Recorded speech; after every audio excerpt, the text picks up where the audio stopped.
Real estate தொழிலதிபரை மர்ம நபர்கள் படுகொலை செஞ்ச சம்பவம் பெரும் பரபரப்பையும் அதிர்ச்சியும் ஏற்படுத்தியிருக்கு. தொழில் போட்டியா, முன்விரோதமா அல்லது அரசியல் காழ்ப்புணர்ச்சி காரணமா இவர் கொலை செய்யப்பட்டாரான்னு பல்வேறு கோணங்கள்ல விசாரணை நடத்தப்பட்டு வருது. மருத்துவமனையில அதிமுகவினர் குவிச்சதால பெரும் பரபரப்பு சூழலும் நிலவிருக்கு.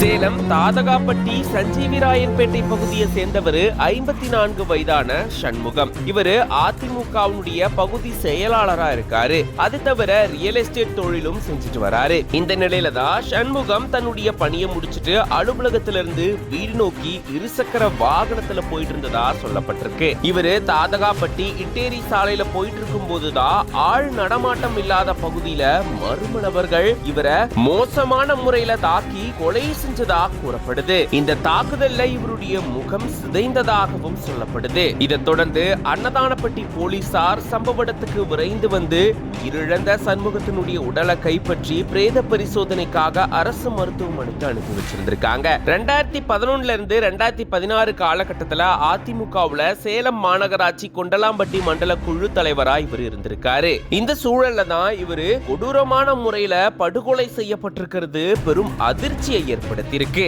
தொழில் போட்டி காரணமா கொலை செய்யப்பட்டாரா அல்லது அரசியல் காழ்ப்புணர்ச்சி கொண்டு கொலை செய்யப்பட்டாரா அப்படின்னு பல்வேறு கோணங்கள்ல போலீசார் வழக்கு பதிவு செஞ்சு விசாரணையை மேற்கொண்டு வராங்க. மருத்துவமனை வளாகத்துல உறவினர்கள் மற்றும் அதிமுகவினர் குவிஞ்சதால பெரும் பரபரப்பு சூழல் நிலவிருந்திருக்கு. 300 கோடிக்கு அதிபதியான மாமனாரை தீர்த்து கட்ட கார் ஓட்டுநருக்கு 1 கோடி பேரம் பேசி கதையை முடித்த மருமகள்.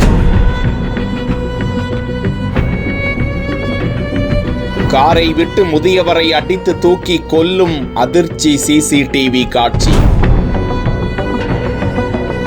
சொத்தை எங்கே ஆசை மகளுக்கு எழுதி கொடுத்து விடுவாரோ என்ற அச்சத்தில் அரசு ஊழியர் போட்ட தப்பு கணக்கு. மகாராஷ்டிர மாநிலம் நாக்பூர் பாலாஜி நகரி பகுதியில் கடந்த மே 22ஆம் தேதி 82 வயதான புருஷோத்தம் என்ற முதியவர் மீது கார் ஒன்று மோதி விபத்துக்குள்ளாகி அதில் படுகாயமடைந்த புருஷோத்தம் பரிதாபமாக பலியாகியிருந்தார். இந்த வழக்கில் போக்குவரத்து போலீசாரால் விபத்து மரணம் என வழக்கு பதிவு செய்யப்பட்டு கார் ஓட்டுநர் தார்மி கைது செய்யப்பட்டு பின்னர் ஜாமீனில் விடுவிக்கப்பட்டிருந்தார். இந்த நிலையில்தான் முதியவர் இறப்பில் தங்களுக்கு சந்தேகம் இருப்பதாக உறவினர்கள் புகார் கொடுக்கின்றனர். உடனே சம்பவம் நடந்த இடத்தில் பொருத்தப்பட்டிருந்த சிசிடிவி காட்சியை பார்த்தபோது சாலையில் ஓரமாக நடந்து சென்று கொண்டிருந்த அந்த முதியவரை வேண்டுமென்றே மோதி விபத்து